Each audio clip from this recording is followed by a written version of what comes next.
আসসালামু আলাইকুম বন্ধুরা, আমি ইসরাতারা। আমার চ্যানেলটাকে সাবস্ক্রাইব করে নিও নতুন নতুন ভিডিও পাওয়ার জন্য। আমি আজকে একটা দই কাতলা রেসিপি করেছি, সেটা তোমাদের সাথে শেয়ার করছি। আমি মাছটাকে ভেজে তুলে নিলাম।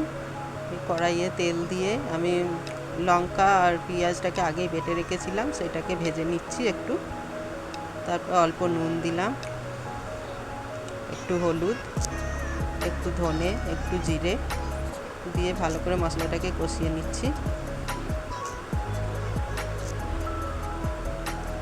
এরপর আমি পেঁয়াজ বেটেছিলাম, ওই তাতেই একটু অল্প জল নিয়ে দিয়ে দিলাম। দইটাকে ফেটিয়ে রেখেছি, সেই দইটাই দিয়ে দিলাম, টক দই। একটু নেড়ে নিয়ে আমি দুটো কাঁচা লঙ্কা দিলাম। এবার মাছগুলো দিয়ে দিচ্ছি।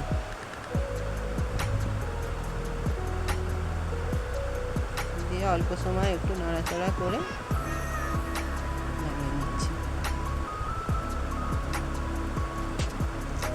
রেসিপিটা তোমাদের ভালো লাগলে তোমরা লাইক কমেন্ট করো।